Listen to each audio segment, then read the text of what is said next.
everybody, it's me again, Angel, or I guess now also known as Amber Rose. And today I want to talk about unboxing my first copies of my novel, Rivals of the Chain. And I know I've talked about this some before, but it wasn't really the brightest day of my life. I was kind of sick and tired and had to take my kitties to the vet. So anyway, I want to show you this today and clear things up a little bit. This is it. Now, it doesn't look as bright in print as it did digitally, but I think it's pretty good. I think they've also kind of made the picture bigger. I might ask them to make it smaller to show more of the background and so that the figure doesn't take up so much space. But I don't know. I really think I would be happy with this. I really would. I have copies of this that I can give to family and friends and sell locally and do whatever I want with, and I'm so proud of it. Okay, it's Rivals of the Chain, an invisible war of love against evil. What it is, it's a supernatural horror story from the viewpoint of a girl named Jane Smith, who's a private investigator. She's a Christian, and she's a private investigator who's struggling to follow the footsteps of someone else. And along the way in this story, she realizes that that's not what her true purpose even is. Like, this is a horror story about an evil creature that creates chain reactions of death and destruction and turns people against each other just so that it can consume their souls and move on to the next link in the chain.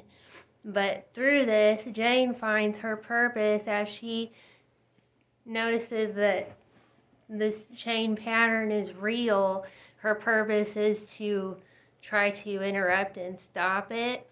And she ends up bringing together about 8 people who her church minister kind of refers to as rivals of the chain because they are the only ones who know about it and are not victims of it, but are working against it to try to bring awareness to it. And so along the way, Jane finds out that maybe her purpose wasn't to be a private investigator like her hero, and maybe it was to do things like this to try to help people spiritually. But then again, she realizes that this may be the greatest mission of her life because most people don't live to be heroes at all, right? But then she also kind of finds herself and realizes all the purposes that she's been serving in her life all along that she was not aware of. And this starts with she's the only one who wants to really take the time to listen to this crazy medium who calls himself Spectre Clive, who tells people about this creature, but they don't believe him and think that he's crazy. Which, technically in a way he kind of is, because what he's doing is he's playing a crazy game with this creature, this persuasion game that Jane and Mike, the minister, didn't understand at first. And it turns out to be a really dangerous thing to be doing, but along the way he kind of serves a purpose too and brings awareness to the situation, because otherwise Jane and Mike and everyone else wouldn't have even known that this was happening. And then also without that, no one would have found out the truth about Mary Ellen and her gifts, which actually helped a lot in this situation and saved a lot of people and cleared up a lot of misunderstandings, which is a lot of power for a 4-year-old. But then again, I think if people want to listen, children really have a lot of important things we can learn from. And so, where was I even going with this? But,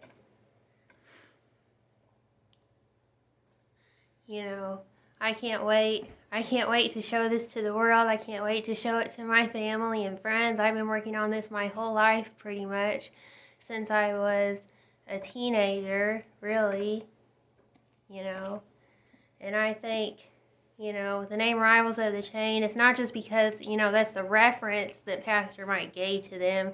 It's also kind of the truth of what they are. And along the way, he would make a lot of comments about who was the strongest link and who was the weakest link. And he says these things just to, give them optimism, to give them strength and keep them going, because he knows as well as anybody that none of it would have worked out without a single one of them. So I hope that's not giving away too much. I hope you all still want to read this.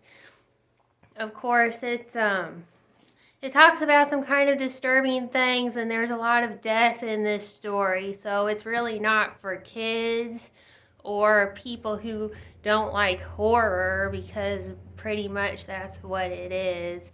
But to all the horror fans out there like me who have been into this stuff since you were a kid, or any readers who are interested in anything horror or spiritual, would really probably get into this, and I would be really excited to know that someone appreciated this. Probably no one will as much as I do, but check it out. Rivals of the Chain by Amber Rose.